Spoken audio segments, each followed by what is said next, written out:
What's going on, Jets fans? Welcome into NYJ today. In this video, I'm going to be discussing Corey Davis, who is now out for the year. Will Corey Davis have a bounce back season in 2022?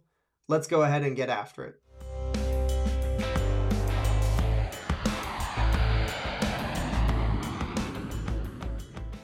Before we get into the video, if I could get you to please jet up the like button on this video. And if you're new here and you enjoy the content, please consider subscribing to the channel.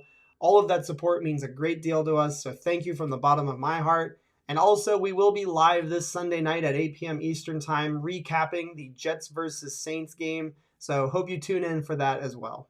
So at about 3:30 this afternoon, we all learned the news about Corey Davis needing to have core surgery, and it will end his 2021 season. You know, this is just the final nail in the coffin for him this year. It's been a really, I'll say, up and down season for Corey Davis. I was very excited on free agency night when we signed him. I thought that it was a great move, and there's still part of me that is looking forward to seeing Corey Davis play for the New York Jets. But there's a lot to break down here in regards to his future with the team, his role for the Jets in 2022 and beyond. And we'll really look at the contract and also, you know, some of the options that the Jets will have moving forward regarding Corey Davis and the wide receiver room as well. So I alluded to it earlier. This has been a very up and down season for Corey Davis. He's dealt with injuries, you know, during the season. It's not just this core muscle injury that we're dealing with. He had the groin injury as well, I believe. And so, you know, that's been a little bit of a concern, you know, health for him. He missed some games with the Titans in 2020 and in 2019. So, you know, moving forward, am I concerned about his health? Not necessarily. But this, you know, we don't want to see this become a trend in 2022. So all in all, he started and played in 9 games for the New York Jets. 59 targets, 34 receptions, 492 yards with a 14.5, yards per reception average, which is pretty solid actually. 4 touchdowns as well. The problem with Corey Davis, and I'm looking at the numbers here on my screen, 57.6 catch percentage, for this season. And, those are not all catchable balls. So I am aware of that. I know that some of the passes were not catchable. They were errant passes, things of that nature. But that's still the second lowest of his career in the NFL. And the lowest was his rookie season. So you look at the drops that Corey Davis had, that's a concern. Is it a make or break deal for him at this point? I personally don't see it that way.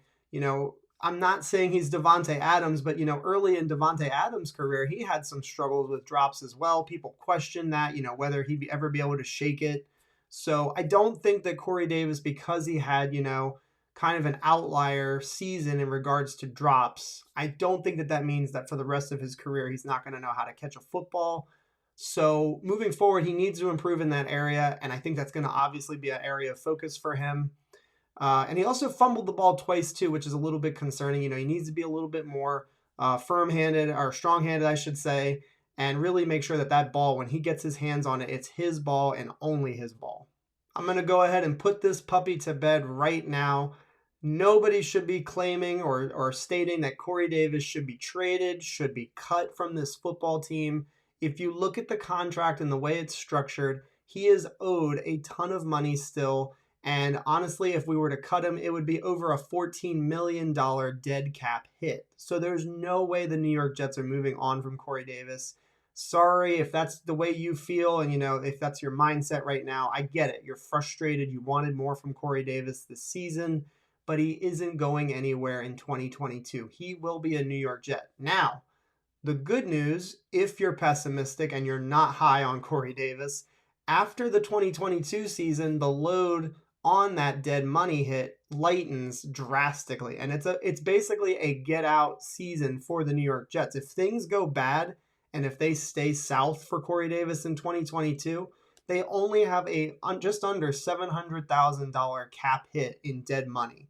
So there is a lot of wiggle room after 2022. So the flexibility is there. And again, that's kind of the thing that I was pointing to on the night that we signed him in free agency, was that this was a move that I thought was a, very good chance to be solid for the Jets, but also there was that flexibility for the future that Joe Douglas is always constantly talking about.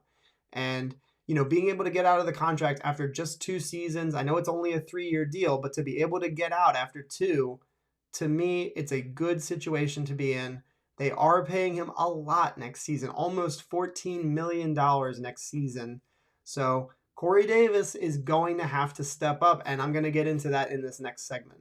So now, what does the future hold for the New York Jets in regards to Corey Davis and the whole wide receiver room and how they're going to approach this? Because let me tell you, we were all feeling really, really good about the depth of the wide receiver room going into the season, but now there's just a million question marks, to be perfectly frank with you.